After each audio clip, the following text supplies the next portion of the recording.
Okay, hi everyone. I hope you guys are doing great. So, welcome to the compilation session. Today, we are going to start with the current affairs news for the month of March. Okay, so the first news is with 4.1 crore transaction in a single day, NIFT set a new payment milestone. NIFT, we all know that what is NIFT. Okay, in a single day the transaction they are taken into consideration is around 4.1 crore, like in a single day. The transaction was on 29th of February, the highest number of dealings processed in a day so far as per the RBI. Okay, so the national electronic transfer of funds NIFT, the system which was introduced in the year 2005, and RTGS, real time gross settlement system, are being mandated by RBI to settle retail and wholesale payments respectively when it is in bulk or it has been distributed into singular, then it is considered to be as a retail payment, and when it is being payment is done in bulk, it is known as wholesale payment. The electronic fund transfer system, a real time gross settlement system in 2004, are being managed by RBI to settle retail and wholesale payment respectively. The RBI said that during the previous 10 years from 2014 to 2023, the NIFT and RTGS payment has registered a growth of 700% and 200% respectively. Right? In terms of volume, 670% and 104%. They are talking about the development and growth in the digital payment system RTGS and NIFT, and both these payment systems have increased their registration growth from around 7%, 700% and 200%. Okay, and the volume is around 670% and 104% in the terms of value. Okay, so on February 2024, NIFT has processed around 4.1 crore transactions in a single day. Okay, and it is a big news, it is a big record which is being set. From 2014 to 2023, the volume was 700%, like that we have already discussed, and RTGS as well, the volume has grown to 200% and grew by 104%. Registration has grown by 200% and the value has grown by 104%. In 2013, as per the RBI, a new ISO compilation of RTGS system, and in 2020, RTGS system has become 24/7 365 day was launched. Means when initially they were given a platform, so they were not working for 24/7, but after the new launch of RTGS system, you are being able to access the RTGS plus the NIFT for 24/7 365 days. Okay, the RTGS renewal program is also ongoing with plans to move a new ledger and core settlement engine for RTGS in summer 2024. Okay, so the news was associated to the record which is being set by the NIFT and RTGS system. In a single day, around the registration of around 4.1 crore has the transaction of around 4.1 crore has been taken into consideration, which is the highest record for so far. Now, what is NIFT versus RTGS? What is the difference between NIFT and RTGS? Let's understand that. The RTGS and NIFT difference can be best understood by the way of each payment system and its transaction. Right? What are the transaction charges? When we are talking about NIFT, no charges are levied in the transaction which is done online. Okay, right? So the RTGS, when you are talking about an offline transaction, when you need to seek to go to branches, then So whatever the minimum amount you need to pay, that you need to pay for the transactions. When we are talking about RTGS transaction, there is no charges levied on the type of fund transfer. In the NIFT and RTGS, if you are paying in online, you need not to pay anything. But if in NIFT, when you are heading towards the banks, then you need to pay the minimum charges. Okay. Transaction timing, when it comes to online RTGS and NIFT transaction, you can transfer funds at any day of the time. Both the services are accessible 24/7, 365 days a year. The offline NIFT facility is association to the rules and timings which are specified by the banks and the branches. Okay, and the responsibility of initiating the transfers. For example, for the NIFT transfer, you need to visit the banks. Then you need to visit the banks on the bank's timing, plus the schedule are being taken into consideration by the calendar holidays and as well, taking into consideration the holidays as well.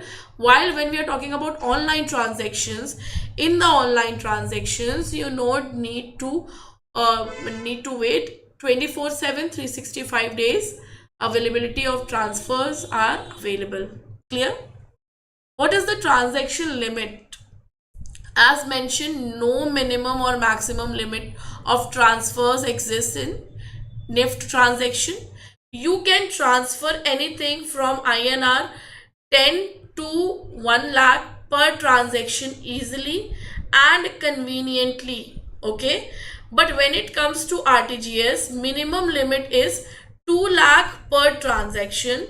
Once again, there is no maximum limit for transaction in RTGS, but minimum limit was set to 2 lakh. But in NIFT, from rupees 10 to 10 lakh, you can transfer anything. Okay, clear?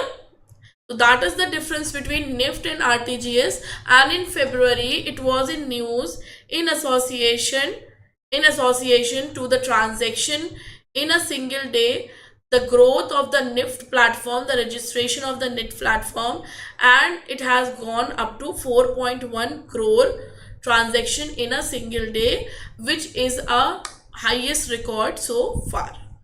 Clear with this? So in this, you need to have a better understanding of NIFT and RTGS and the development of digital payment system. Okay, it is a part of, directly you can connect it with your digital payment topic of the finance syllabus in RBI grade B examination. Okay, now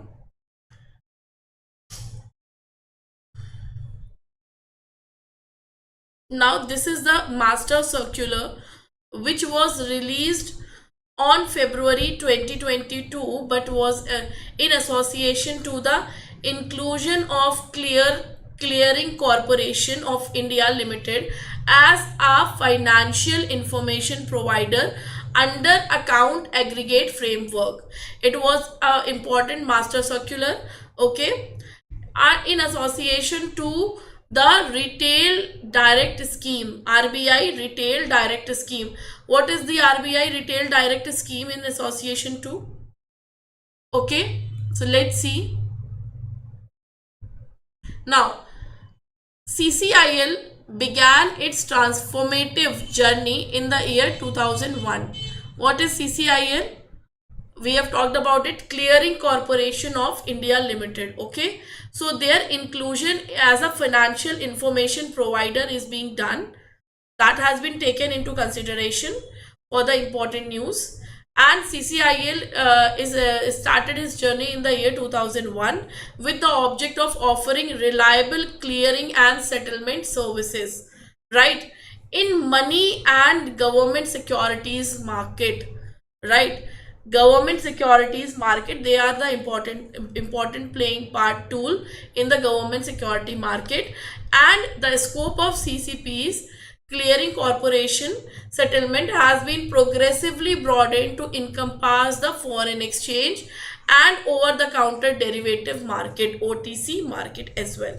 The provision of guaranteed clearing settlement has brought about a notable enhancement in more efficiency, transformation, liquidity, Now, the provision which is being brought up of guaranteed clearing and settlement has brought a notable enhancement in association to market efficiency, a better market efficiency, transparency, liquidity, and risk management. Okay, pressure practices within these market. Additionally, it has also led to reduced settlement and operational risk, as well as cost of saving, settlement cost, among others. Okay, in 2014 CCIL was recognized as qualified central counterparty by regulator RBI. Okay, so this was there. The concept of CCIL is clear to you. The CCIL is associated with the objective of CCIL is in association to clearance and settlement services of money and government securities. They work in a gilt edge markets, right? And to for the better efficiency, transparency, liquidity, and risk management, this organization is working, right? It has led to reduce the settlement and operational risk, as well as cost saving on settlement cost. That is what is associated to be understood in association to CCIL. What is account aggregator? What is an account aggregator? Account aggregator is a non-bank finance company engaged in business of providing service of retrieving or collecting financial information pertaining to customer. Okay, any news in association, any services, any information that has been taken into consideration as an in an account aggregator. Okay, no financial information of the customer is retrieved or shared in AA framework, account aggregator framework, without their consent. Okay, the consent of the customer has been taken before making the availability of information in association to their things. Okay, so this transfer data from AAA aggregate, account aggregate, do what? They transfer data from the financial institution to an other individual instruction and consent. Okay, registering with AA is fully voluntary to consumers. It is up to consumer, right? And with their consent, their information is being taken into consideration. Okay, entities may enroll in AAA framework as finance information provider. Now CCIL is also a part of that, right? Banking companies, NBFCs, asset management companies, depositories, depository participant, etc., as financial information users. These are the users, right, who uses the information of account aggregator. Now the news was in master circular, it was said that Clearing Corporation of India is also included in account aggregator framework. Okay, that the information availability and presentation for the financial information user is also being done by Clearing Corporation of India, which is playing a very vital role in the government securities market, and it is a very important component of settlement of money and government securities. Clear? That was the one important master circular. Now, what is the RBI? What is the RBI announced in the activation of RBI Retail Direct Scheme in effect from today in consideration of March we are talking about. Okay, the scheme was launched as a in association to what RBI Retail Direct Scheme is association to. Basically, it has reduced the gap between an individual and RBI and government securities. The participation of an individual, the buying and selling of government securities can be directly done by the individual investors without any broker, directly from this portal, right? So RBI RD, Retail Direct Scheme, is basically a portal which enables the individual investors to directly trade, sell or buy or sell the government securities. Okay, fine. That is what RBI retail direct scheme is associated to. Now, RBI tweaks norms related to regulatory sandbox scheme. What is this regulatory sandbox scheme? What is this regulatory sandbox scheme is associated to? Sandbox. What is this regulatory sandbox scheme is associated to? Just a moment. So RBI, Reserve Bank of India, revised regulate guidelines for the regulatory sandbox scheme, requiring participating entities to adhere to digital personal data protection standard. The regulatory sandbox typically involves the live testing of novel product or services within the controlled regulatory environment, wherein regulators may grant a specific relaxation for the sole purpose of testing subject of certain condition. Now, what is the concept of sandbox? Sandbox, I think that you have seen that it is a big dimensions with big like limitations are there, that this is a box and inside it there is a sand for children to play. Okay, it is a very important part of Montessori's. Okay, sandbox play, so it is associated with that only, that the regulatory framework in association to sandbox scheme is that there are different institutions, there are different people. And just a second, what is regulatory sandbox scheme is associated to? RBI has issued enabling framework for regulatory sandbox in 2019 only. Right, in 2019 the scheme was already visible. After their experimentation, whatsoever is the recommended changes that has been brought up in the year 2024. Okay, basically the scheme is a live testing for new financial product with limited people and with the surveillance means that all the time the guidance and surveillance are upon them in association to the what has to be taken into consideration. They are limited by the regulators, means whatever the experimentation is done, that is done in an organized structured manner. Okay, so that is what is associated to sandbox scheme of regulatory. The RBI has launched so regulatory. It acts as a safe space for business, as the regulator may or may not permit certain relaxation for the limited purpose of testing.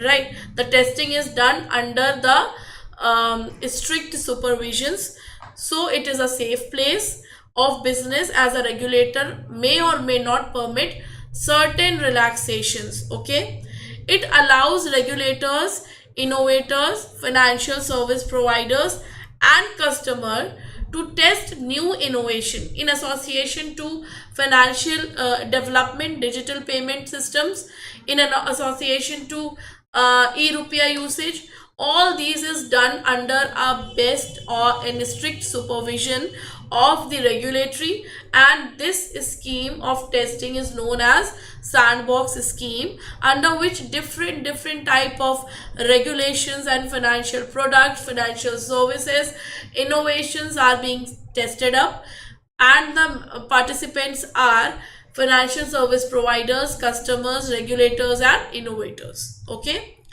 the facilitates the development of innovation friendly regulations, enabling the delivery of low cost financial products. It is potentially an important tool which enables more dynamic, evidence based regulatory environment that adapt to emerging technologies. Anything which is coming right now, making the finance work for that as well, that innovation which connects with the people of the generation. Right, so it is being done, the innovation in association to the changing environment, so that environment friendly and more dynamic regulatory environment can be built up. Okay, so that is what regulatory sandbox scheme is associated to. Now, RBI aims to foster the responsible innovation in financial services, promote efficiency and bring benefit to customer with the framework. Right. Now, what are the revised framework? Let us see. Now, eligibility criteria for regulatory sandbox. What will be the eligibility criteria? The target applicant of entry to the regulatory sandbox are fintech companies including startups. Now they are allowed to work inside the regulatory sandbox. Fintech companies including startups, banks, financial institutions and other companies, limited liability partnership firms, with or providing support to financial services business, subject to regulatory sandbox criteria laid down in these guidelines. Okay. Now, regulatory requirement and relaxation in association to applicants. What are those? The RBI may consider relaxation for duration of regulatory sandbox on case-to-case basis in terms of liquidity requirement. It depends upon the different type of projects. What is the term or liquidity requirement is taken into consideration. Broad composition, management experiences, financial soundness, track record and statutory restrictions. All these are taken into consideration from now onwards. There will be no concession given in terms of customer privacy and data protection. That is the most crucial thing in the development of digital payment or digital era, that the privacy of customer and the information security, which is very important. Okay. Secure storage and access of payment data of stakeholders, local data storage, security of transaction, know your KYC and anti-money laundering, counter financial terrorism compliance and statutory requirements.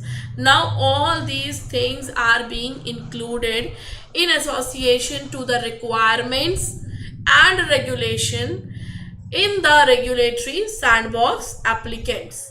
Whosoever is applying, they have to seek these things as a requirement and relaxations. Clear with this?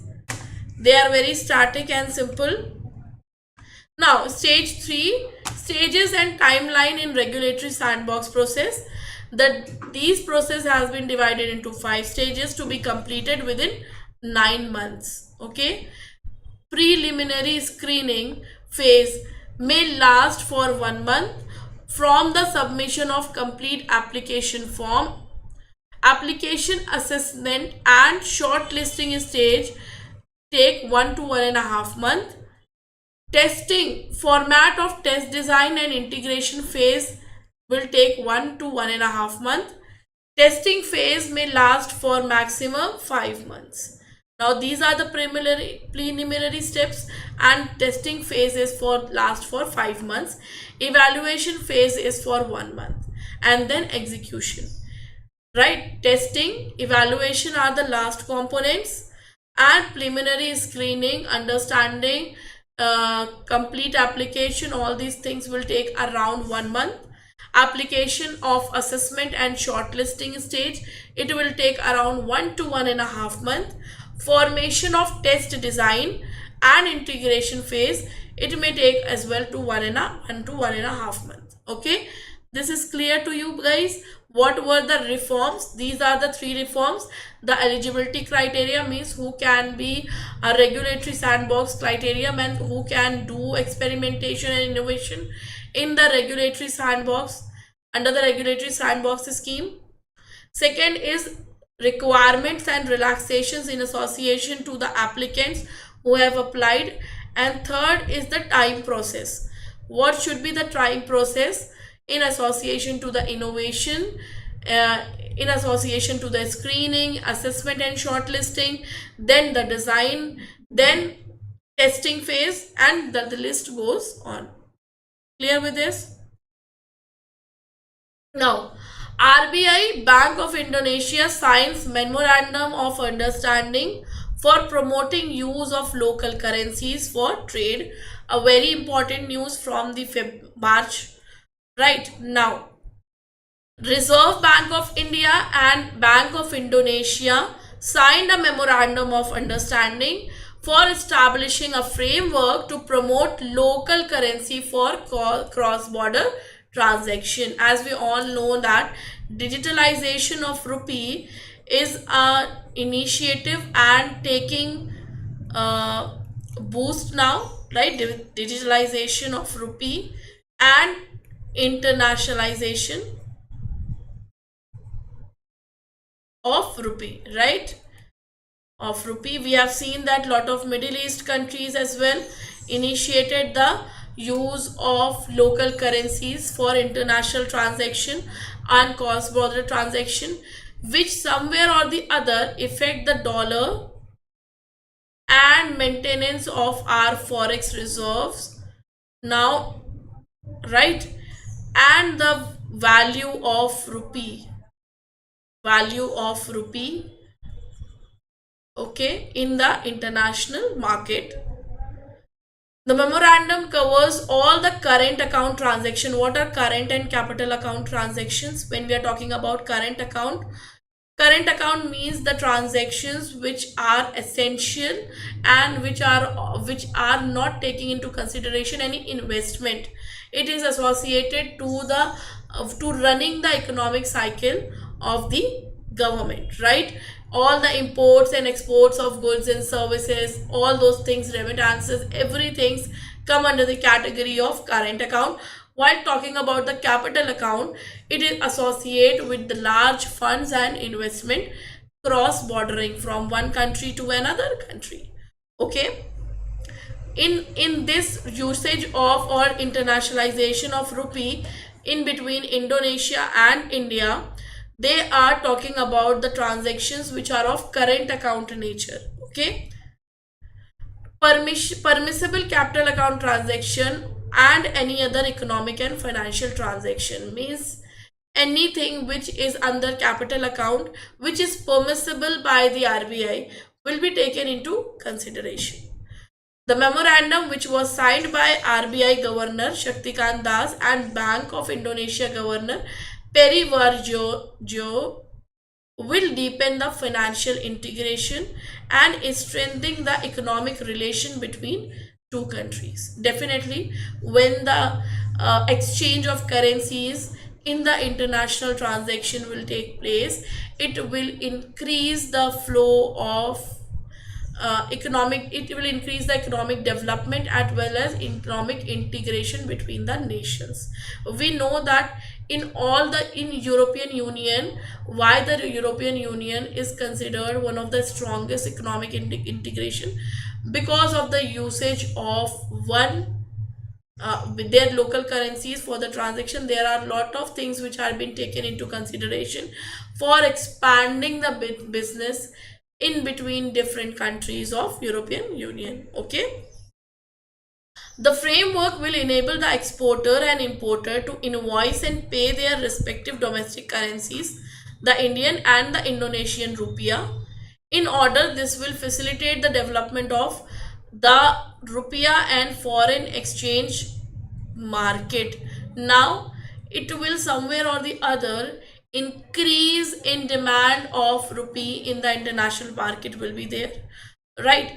This will help in increasing the purchasing power of rupiah as well in the international market. Okay, it will optimize the cost and settlement time for transaction. Clear? It was one of the most important news in the in this session.